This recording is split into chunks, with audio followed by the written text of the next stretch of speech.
This is the Detroit Sports Podcast Network. The United Shore Professional Baseball League games at Jimmy John's Field are the fun family entertainment experience that you just can't afford to miss. It's Thirsty Thursdays, Firework Fridays, live music Saturdays, and Sunday Fun Day for the kids. And don't forget, kids get to run the bases after every game, and parking is always free. Jimmy John's Field in downtown Utica is your summer destination. Get your tickets today at USPBL.com. Welcome in, everybody, to the first edition of the USPBL Podcast on the Detroit Sports Podcast Network. I am the Doc, John Macaroon. Joining me, a fellow baseball enthusiast, Vito Churko. He went out there with me this year earlier, and we checked out the USPBL at Jimmy John's Field. We've known about a great summer destination now for the better part of 3 years, and we've had a good time with it. So when we had an opportunity to talk more about the USPBL, Vito and I jumped at the chance because we love baseball. We're both Eastsiders. We both love to go out there from time to time and check out a great contest. And recently, the USPBL conducted their All-Star Game. And so I had an opportunity to take my two daughters, and they loved it. They absolutely loved going out to Jimmy John's Field over there in Utica. We had a great time. They got this great play place, and it's really great in that, you know, sometimes the kids, they lasted the first 3 innings. It was the All-Star Game, and they were really excited to see home runs, and there was an early home run, and they were really excited. They got the Dippin' Dots, obviously. Kids love to eat ice cream, and so I had an opportunity to take my kids out there to a great contest over there in Utica. Then they wanted to go kind of check out the arena. They really like the mascots. They really like the opportunity to go out there and play at the play place, so it was a fun experience over there. So for the better part now of a couple years, you and I have paid attention to what's been going on over there at the USPBL, and Vito, they continue the great work there.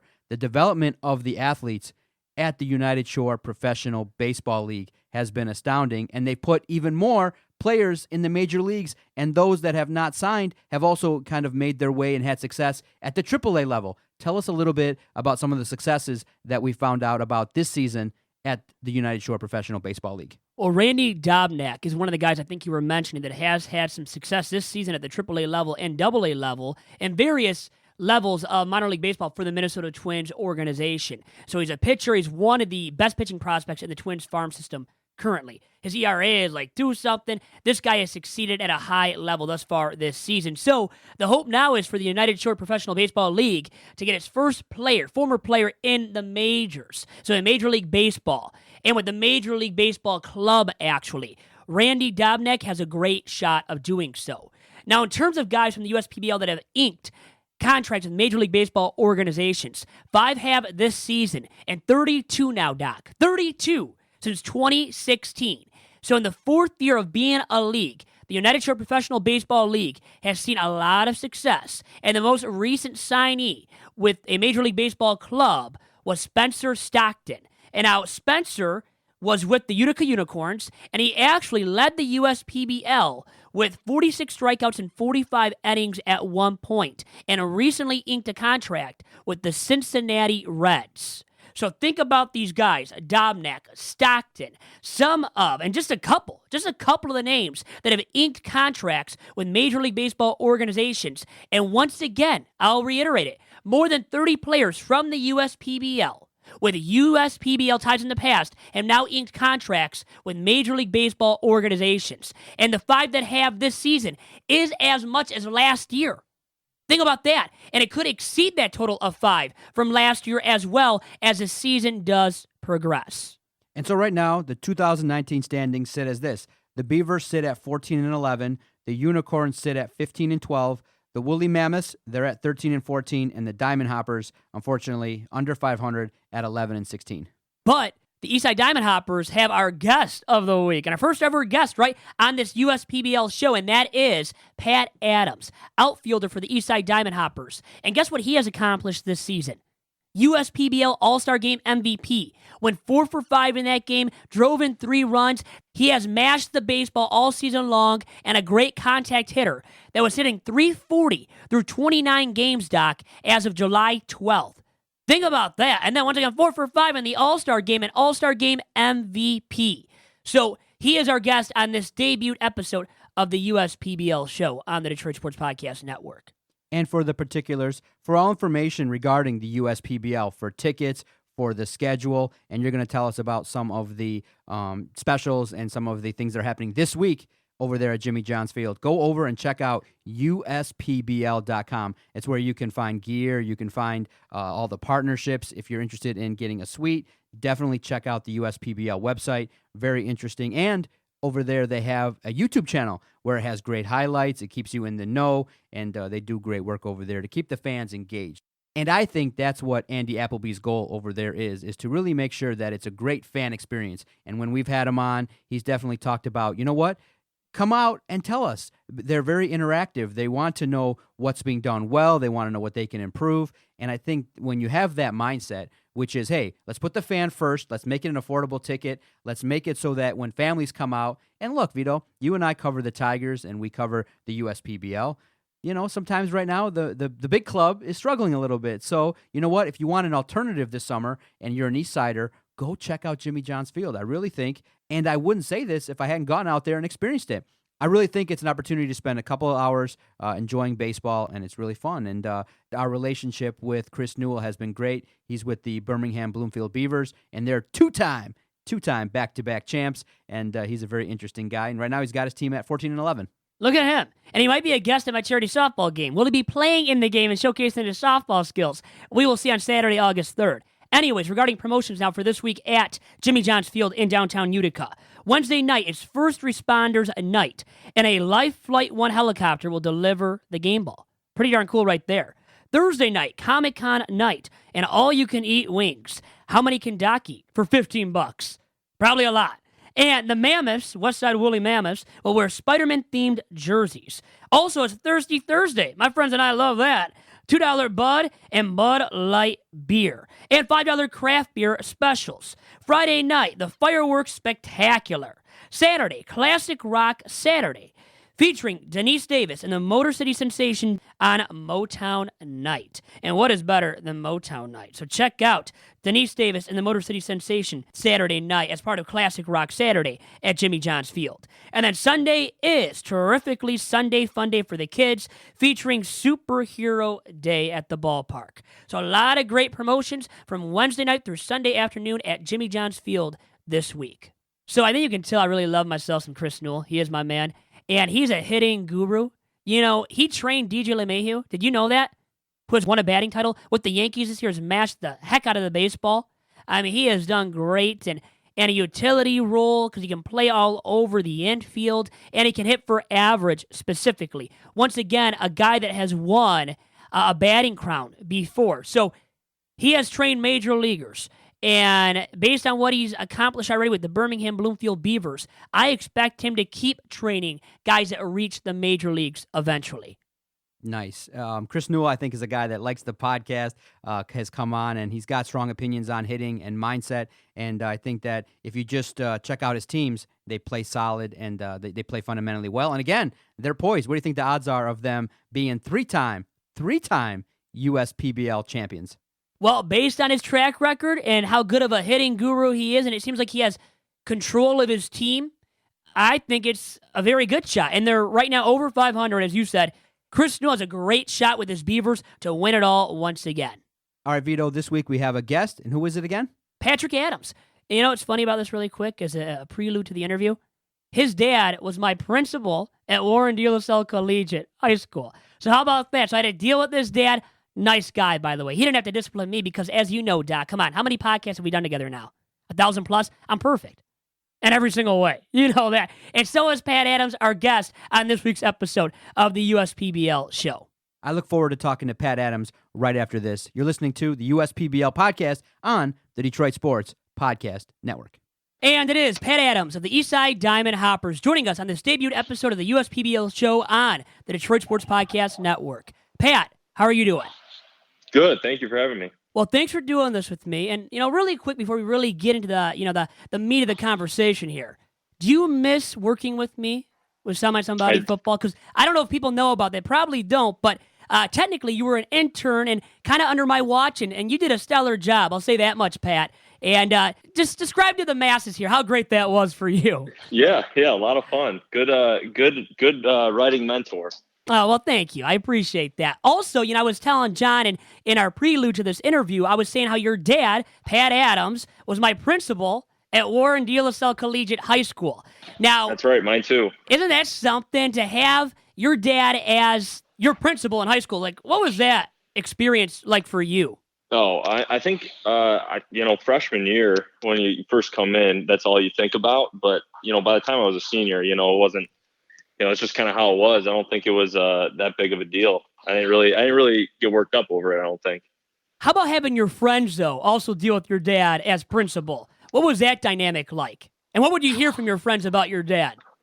I think, all positive things, I think. I didn't hear any of the negatives. So, no, it was good. I think my dad was pretty, I don't think he dealt with too much of the discipline stuff. So he was kind of cool around most guys. I think a lot of the assistant principals were the ones that were kind of feared, I think. So, but no, it was good. So, Pat, tell us a little bit about how you got into baseball, your early love of the game, and tell our audience a little bit about your love of the game of baseball. Yeah, I think just like most people, you grow up playing it at an early age. T-ball, coach pitch, machine pitch, and then you just get into it. And then by the time high school rolls around, I played at every level: freshman, JV, varsity. And then going into college, I didn't know what I wanted to do really. I wasn't the best baseball player coming out of high school. So I decided I thought what I should do, I wanted to play athletics. So I had an offer to go play football at Albion College. It's Division III, so they weren't going to, no athletic scholarship, but, they were going to give a spot on a team for me. So I went there for actually 2 weeks in the fall after, going into my freshman year of college, and realized pretty quick that football in college is not like football in high school. And you got to really love it to do it. And I kind of figured out fast that the only sport that I would really like doing and spending this much time in was baseball. So I ended up coming back home and trying out for Macomb Community College. And yeah.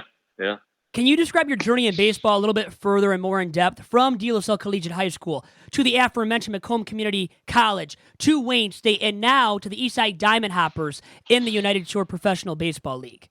Yeah. So, I actually didn't get a whole lot of playing time in high school. I rode the bench pretty much my whole junior year, barely got any playing time. And then my senior year, I started probably the second half of the season.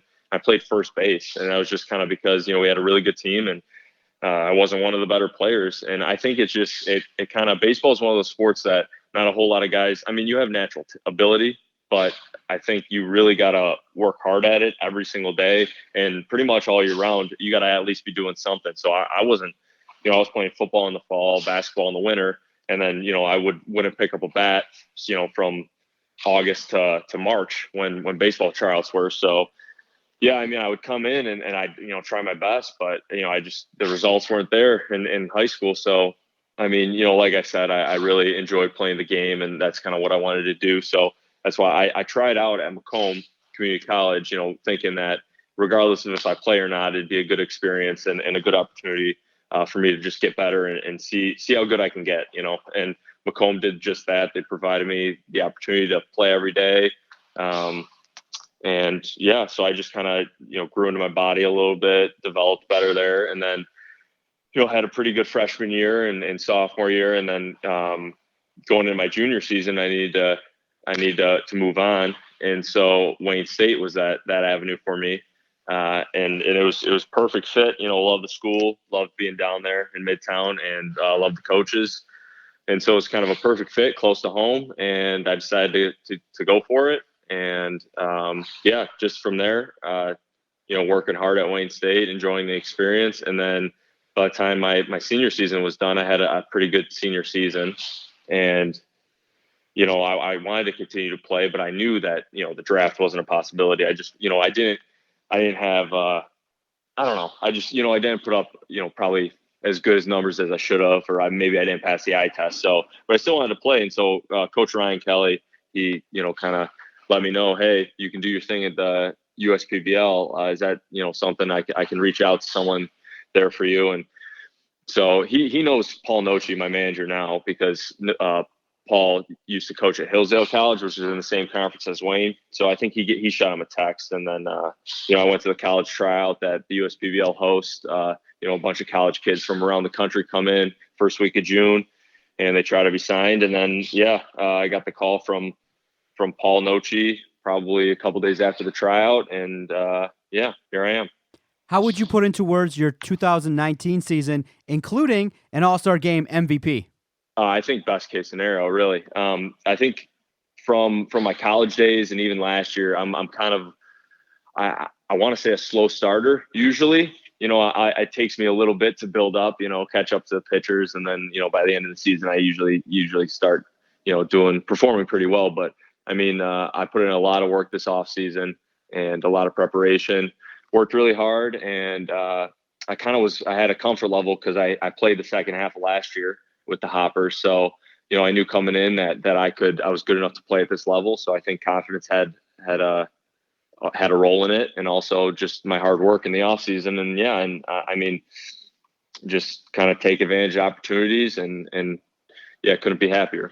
And you hit 267 in 31 games last season for the Diamond Hoppers. I had read you were hitting 340, second best in the league of all batters with at least 100 at-bats this season. What kind of improvements and strides have you made at the plate since last season?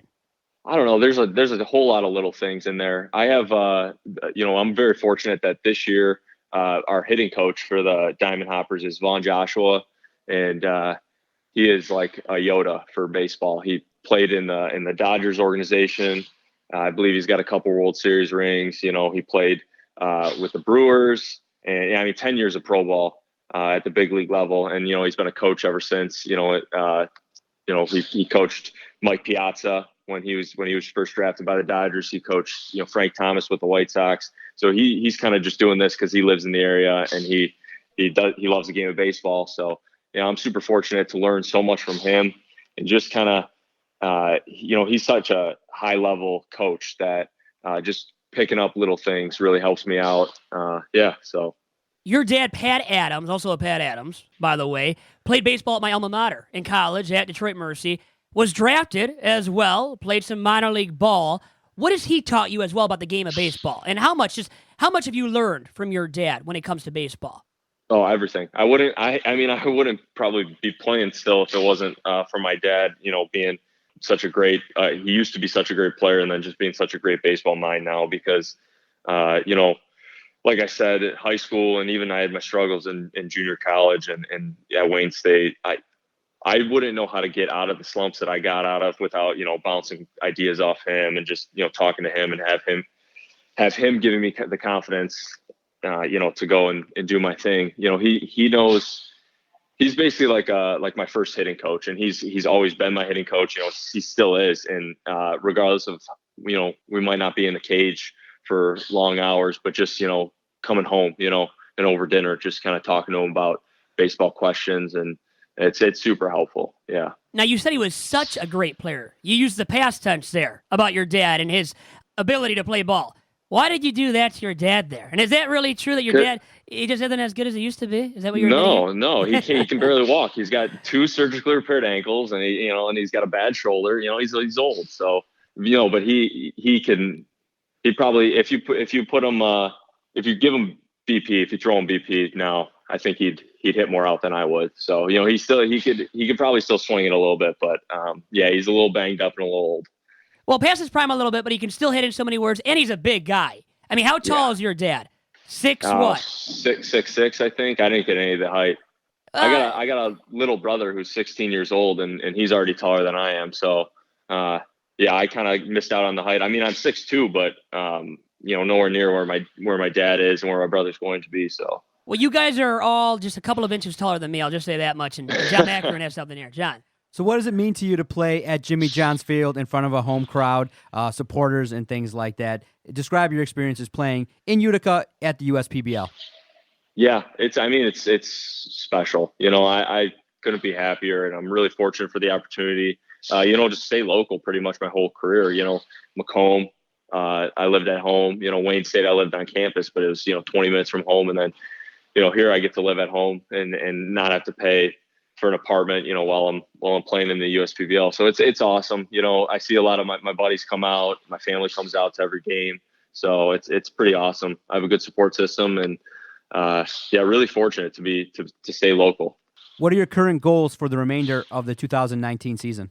Oh man, I think just keep winning, because winning here is more fun. I think everybody in this league kind of has the mindset of, if I play well enough, I have the possibility to get signed into affiliated baseball. But I think we're off to a rough stretch so far. The Diamond Hoppers are, but we're working hard to turn things around. Keep winning, win a championship, because getting guys out of here and getting guys signed doesn't happen without playing well, and then playing well happens when you win. So most guys wouldn't be getting out of there if their team wasn't winning. So got to keep trying to perform well at an individual level, but also at a team level, and try to win a championship here. What's it like playing for your skipper, Paul Nochi? Oh, he's great. I keep saying I'm super fortunate, but he is such a great guy, great coach. He's got all the baseball experience in the world, and such a nice guy to play for. And he knows he could forget more about the game than I would ever know. So yeah. Who's the one current or past Major League Baseball player that you most mold your game after? Oh, I think I take bits and pieces from pretty much every. Last night I was watching the Dodgers game, and I was watching Cody Bellinger tear it up. So I don't know. I take. I don't know if there's one specific player. I've watched a lot of Ken Griffey Jr., a lot of Rafael Palmeiro, actually. I think I got to say Miguel Cabrera, because I've grown up watching him. But yeah, I don't know. I can't narrow it down to just one, because I'm kind of try to be a student of the game, and I'm on YouTube, pretty much all day if I'm at home, trying to break down guys' swings and look at different things that different guys are doing. I'm watching a lot of baseball. So yeah, I don't know if there's been one guy, one specific player, but there's a whole lot of them that I look after. We've enjoyed the conversation with Pat Adams of the USPBL. Now we'll get you out of here on this. What's one thing you would like our audience to know about you that maybe not many people know about you? One thing I like doing, I go bowling a lot. I go bowling a lot. That's applicable, I think. Yeah. That's applicable. Yeah. That's applicable 100%. How do you throw down the lanes? Not too good, but it's a cheaper alternative than golf is, and I've been pretty crappy at golf this year, so I've been going out with a lot of my teammates and bowling a lot. So that's one thing that I do that kind of strays from the routine, I guess. For those that want to support you and follow along your journey at the USPBL, where can they find you across the various social media platforms? Oh, I'm not too active on social media, but Patrick_Adams on Twitter and Instagram. I might not be tweeting or posting a whole lot, but I kind of use social media as like a tool to learn. I follow a lot of baseball hitting stuff. So, but yeah, Patrick_Adams. See, Pat Adams doesn't have enough time for social media because he's a student of the game. And good for you, Pat. And with that being said, great stuff from you, and best of luck the rest of the way this season with the Eastside Diamond Hoppers. Awesome. Appreciate it. Thank you. And that was Pat Adams, All-Star Game MVP this season in the USPBL for the Eastside Diamond Hoppers, and an outfielder for them as well, John.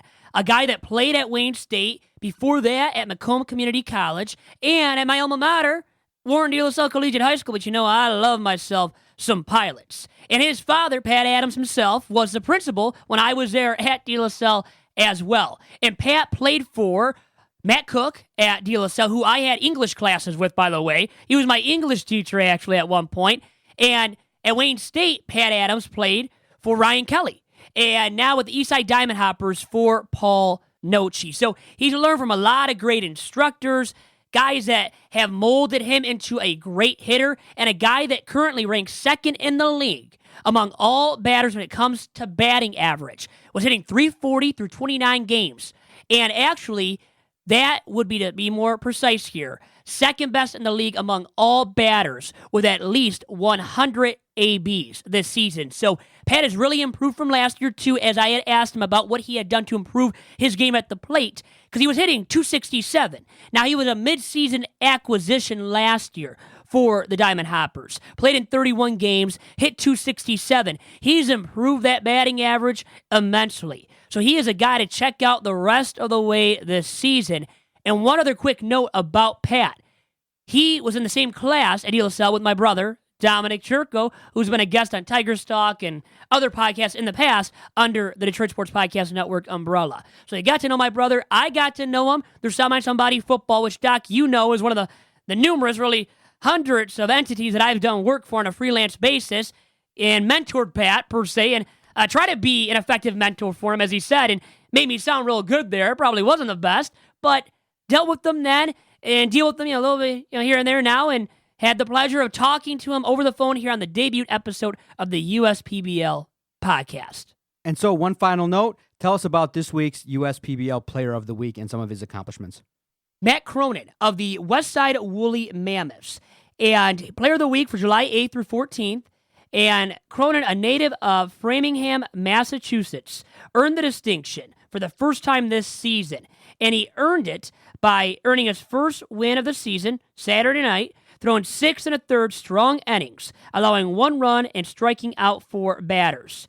He held the Diamond Hoppers, so that means Pat Adams and the Diamond Hoppers scoreless for the first 6 innings before allowing the only run in the 7th inning. And a UMass Dartmouth graduate as well. He has thrown 23 1/3 innings, striking out 16, and has a 3.09 earned run average for the Woolly Mammoths on the season. And Cronin and the Woolly Mammoths will be in action this week on Thursday and Friday nights at 7:05 p.m. Eastern Standard Time. For all information regarding the United Shore Professional Baseball League out there in Utica at Jimmy John's Field, again, go check out and visit USPBL.com. You can check out their great YouTube content at the United Shore Professional Baseball League. Definitely get out there if you have an opportunity. It's affordable, family-friendly, your summer destination, the United Shore Professional Baseball League. That was the debut edition. Vito, I look forward to many more, getting to know some of the athletes and getting to know some of their stories. I think it's a benefit to them, really, to have a local place that they can play and hone their skills. Again, like he said, with guys and coaches that have been at the major league level. And I think that's what something that is underrated is that these guys are developing. Remember that 32 athletes from the United Shore Professional Baseball League have gone on to the major leagues. So what does that tell you, Vito? The league is working. The development is happening. These athletes that are going there are not just going there to pick up a paycheck. They're going there to learn, to hone their skills, and to potentially reach their ultimate dream. And what better place to go down there than a place local? I love it. We're both Eastsiders. You know, you from Shelby, me from Macomb, and we're both going out there having a good time watching baseball. Look, Vito, you know, sometimes if you're a fan of sports, sometimes people will say, well, Detroit sports aren't the greatest right now. Look, get out there and enjoy the venues. And maybe so much with the pro teams, don't worry about the wins and losses. Go out there and enjoy something local, enjoy something with the family, and I think you'll really have a good time. You and I have gone out there several times, and we've had a good time each and every time. I look forward to getting out there again. You know, you got 9 jobs, so you got to kind of fit me in here. I know that, potentially speaking, you've gone out there without me, but maybe this summer we'll go out there and we'll have a good time getting out there to Jimmy John's together. We have a suite, right? A suite day coming up in the Cabana Suite. We enjoyed it last year immensely with a crowd of many. My mom and dad and Dominic were there, and it was tremendous. And seeing your wife and the family and friends that you have, John, and some of them actually I can stand, which is great. So, and hey, I'll leave you guys with this too, by the way. So Pat's manager with the Eastside Diamond Hoppers is that Paul Noce, okay? He spent 70 games with the Chicago Cubs in 1987, and then spent a lot of time in the minors coaching up guys. So once again, a tremendous amount of experience, playing and coaching experience from these skippers of the 4 teams in the United Shore Professional Baseball League. Thanks, everyone, for downloading. You can find this podcast and others on the network anywhere that your favorite podcast is hosted, whether it be Apple Podcasts, Spotify, TuneIn, iHeart. Anywhere that podcasts are hosted, you can find the Detroit Sports Podcast Network and the new USPBL Podcast. I look forward to talking to everybody next week. Adios. The United Shore Professional Baseball League games at Jimmy John's Field are the fun family entertainment experience that you just can't afford to miss. It's Thirsty Thursdays, Firework Fridays, live music Saturdays, and Sunday Fun Day for the kids. And don't forget, kids get to run the bases after every game. And parking is always free. Jimmy John's Field in downtown Utica is your summer destination. Get your tickets today at USPBL.com.